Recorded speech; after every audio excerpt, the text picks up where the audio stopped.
Je trouve que la déclaration de Mme El Arar est tout à fait positive. Sur ce plan-là, oui, là je suis entièrement d'accord avec elle, mais il faut que ça soit suivi des faits. Mais par contre, accompagner ça de la suspension des forages et des recherches de gaz dans les eaux territoriales israéliennes, ça franchement c'est une erreur.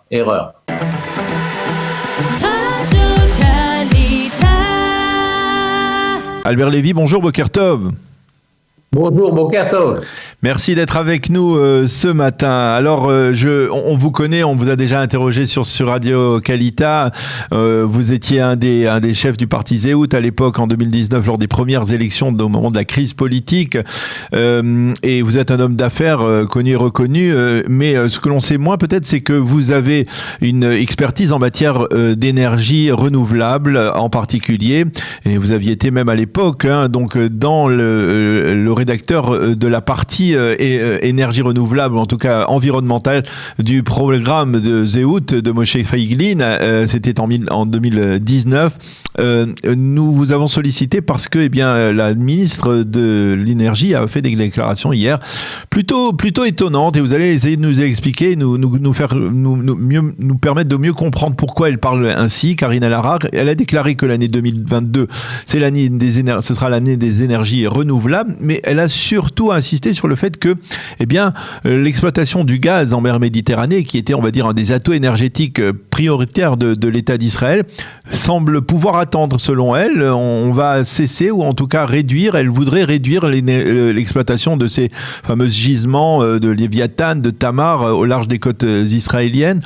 Expliquez-nous finalement comment on modifie une telle priorité alors qu'on pensait que c'était véritablement l'un des grands atouts énergétiques d'Israël.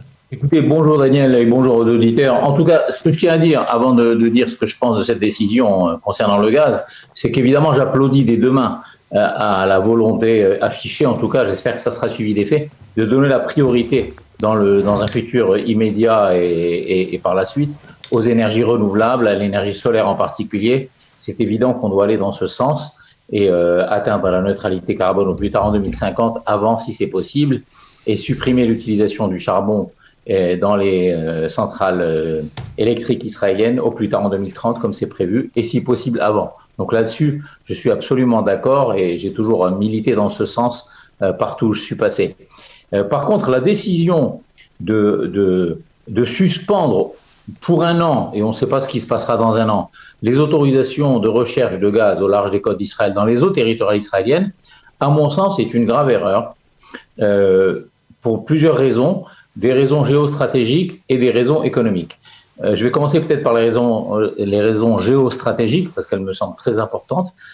Il faut savoir que le fait que nous ayons découvert des réserves de gaz aussi importantes au large des côtes d'Israël et dans nos eaux territoriales change dans le bon sens notre position géostratégique à plusieurs points de vue qui se rejoignent et qui s'entremêlent. Premièrement, nous sommes devenus fournisseurs de la Jordanie et de l'Égypte en matière de gaz, ce qui renforce considérablement les accords de paix avec ces deux pays. Et évidemment, l'Égypte a un poids énorme dans le monde arabe, toujours. Par conséquent, c'est très important de consolider la paix avec ces deux pays-là, d'autant plus que jusqu'à maintenant, c'est une paix que tout le monde considère comme une paix froide, à la différence de la paix chaude que nous avons avec les Émirats arabes unis, et puis avec le Maroc notamment, et avec Bahreïn. Et donc, il serait souhaitable que cette paix, ces contrats de paix, ces accords de paix qui se sont transformés de facto par une paix froide deviennent une paix chaude. Et je crois que le fait de pouvoir leur fournir du gaz renforce et solidifie et éloigne toute perspective de guerre. Par conséquent, de ce point de vue-là, la position géostratégique d'Israël est très renforcée. Il y a aussi Albert, il y a aussi jours qu'il y avait eu une visite en Israël des dirigeants grecs et chypriotes, et c'est la 8e rencontre en 2 ou 3 ans, si je me souviens bien, avec le Premier ministre d'Israël. La dernière fois, donc, c'était avec Naftali Bennett, les fois d'avant, c'était avec Benjamin Netanyahu. Et il s'est formé un axe stratégique entre la Grèce, Chypre et Israël, qui évidemment contrarie les ambitions quelque peu agressives de la Turquie. Et ce premier cercle, on va dire, d'alliance entre nous et nos voisins proches, préfigure ce que pourrait être un cercle d'alliance plus grande avec le continent européen puisqu'il y a eu un projet, comme vous le savez sans doute, d'un pipeline qui permettrait de recueillir le gaz produit par la Grèce, la Grèce, Israël et Chypre, et qui irait jusqu'en Italie pour ensuite fournir du gaz à l'Europe, ce qui est extrêmement intéressant sur le plan géostratégique pour nous, et puis d'autre part pour vis-à-vis de la Russie, et puis d'autre part pour l'Europe elle-même, puisque ça donne à l'Europe une alternative comme fournisseur de gaz à la Russie. Aujourd'hui, l'Europe est un peu prisonnière de la Russie pour sa fourniture de gaz, et elle accepterait très volontiers, elle verrait d'un très bon œil d'avoir une alternative.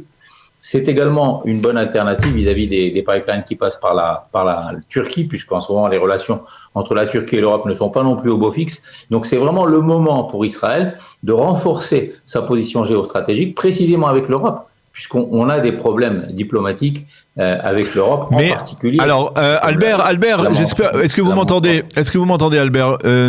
Oui, je l'entends très voilà, bien. Non, je voulais, jusqu'à présent, dites-moi si je me trompe, mais on avait l'impression que justement le gaz, c'était une énergie beaucoup moins toxique que le charbon et que c'était la solution miracle pour lutter, c'est-à-dire, c'était en soi aussi une forme d'énergie renouvelable. C'était pas une énergie renouvelable, mais c'est une énergie bien moins toxique que celle du charbon.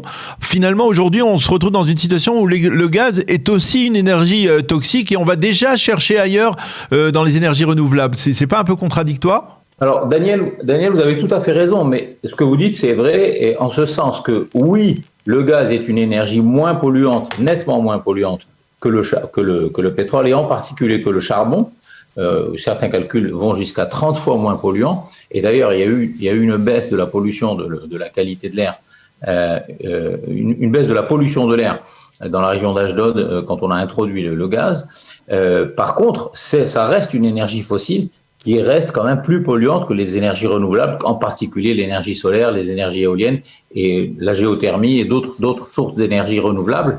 Donc, le gaz est moins polluant, mais il reste polluant. Donc, à long terme, c'est sûr qu'il faut s'acheminer vers des énergies renouvelables, et le gaz permet de faire la transition, et plus courte sera cette transition, mieux c'est.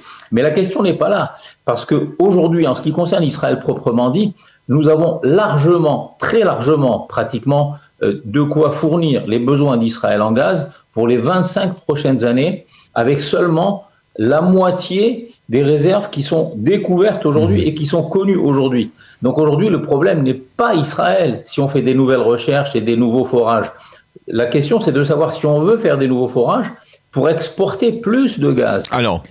Et ça, sur le plan économique et géostratégique, il faut le faire, évidemment. Donc c'est une grave erreur de vouloir suspendre pour un an, avec un gros point d'interrogation sur ce qui se passera dans un an, les recherches de gaz. En plus de ça, si vous voulez, les entreprises étrangères, Israël n'a pas une très bonne réputation dans le monde des affaires internationales, en ce sens qu'on change parfois les règles du jeu au milieu du processus économique, et que la bureaucratie israélienne est épouvantable, comme chacun sait, comme tout Israélien le sait, dans beaucoup de domaines. Alors, je voudrais, Albert... On suspend pendant un an les recherches, mais on ne sait pas ce qui se passera dans un an. C'est encore une fois une façon de changer les règles au milieu, de créer une obscurité sur ce qui se passera dans un an, et ça ne va faire que renforcer la mauvaise image de marque d'Israël dans certains milieux économiques, dans le domaine de l'énergie. Donc vraiment, c'est une très mauvaise décision sur le plan géostratégique, sur le plan de l'image d'Israël et sur le plan économique. Alors, je voudrais avoir une question, puisque vous connaissez bien le sujet des énergies renouvelables. Il y a 2 semaines à peine, on a appris la signature d'un accord entre Israël, l'Égypte et la Jordanie au niveau de la création, on va dire, de plateformes de panneaux solaires en Jordanie qui permettraient de produire de l'énergie qui serait acheminé vers d'autres pays. Rappelez-moi, je pense que c'est aussi avec le concours des Émirats Arabes Unis. Pourquoi finalement on n'exploite pas en Israël beaucoup plus, on va dire, cette énergie solaire qui est omniprésente, en particulier dans la Harava, dans la région qui sépare, on va dire, Masada de Eilat, tout ce désert qui est un désert dans lequel il y a effectivement énormément de soleil. Et pourquoi on n'exploite pas assez du côté israélien? Vous avez entièrement raison, on ne l'exploite pas assez alors qu'on a une belle ressource qui est le soleil, et parce que les gouvernements successifs qui se sont succédés n'ont pas donné la priorité au développement des énergies renouvelables. J'ose espérer, alors ce que je veux bien retenir dans la déclaration de Karine El Ahrar, la ministre de l'Énergie hier, c'est qu'elle va maintenant donner la priorité aux énergies renouvelables. Alors j'espère que ça ne va pas être à nouveau une déclaration de femme politique qui ne va pas être suivie d'effet dans le futur et qu'on va vraiment y aller. Parce qu'il y a des pays qui sont moins ensoleillés que nous et qui sont plus avancés que nous dans le domaine de l'énergie solaire. Et c'est une question de volonté politique, c'est très très clair. Et il faut simplement que la volonté politique soit suivie des faits. C'est la raison essentielle pour laquelle on n'a pas assez avancé jusqu'à aujourd'hui dans ce domaine-là. Il est grand temps de le faire. Et encore une fois, de ce point de vue-là, je trouve que la déclaration de Mme El Ahrar est tout à fait positive. Sur ce plan-là, oui, là je suis entièrement d'accord avec elle, mais il faut que ça soit suivi des faits. Mais par contre, accompagner ça de la suspension des forages et des recherches de gaz au large des côtes d'Israël dans les eaux territoriales israéliennes, ça franchement c'est une erreur. Alors, une dernière question. Est-ce que c'est sérieux lorsque Naftali Bennett promet à Glasgow d'arriver à la neutralité zéro en carbone en 2050 ou c'est réellement possible ou alors c'est juste une promesse qui ne sera suivie d'aucun effet? Non, moi je crois que c'est possible. Beaucoup de pays vont dans ce sens et beaucoup de pays prennent des mesures dans ce sens.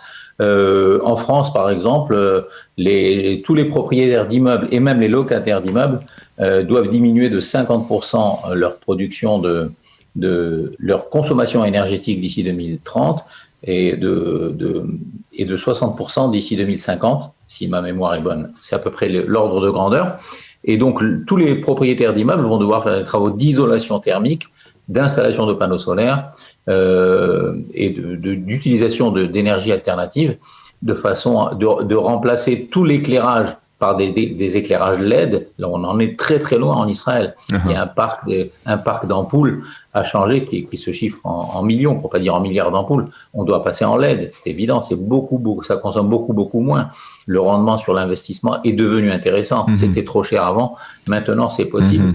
Et par conséquent, si on fait tout ça, si on isole les immeubles, si on utilise des ampoules LED, si on utilise des ampoules, si on met plus de panneaux solaires sur plus de toits partout en Israël, on peut atteindre cet objectif. Encore une fois, c'est une question de volonté politique. Je crois que Naftali Bennett est sincère dans sa déclaration.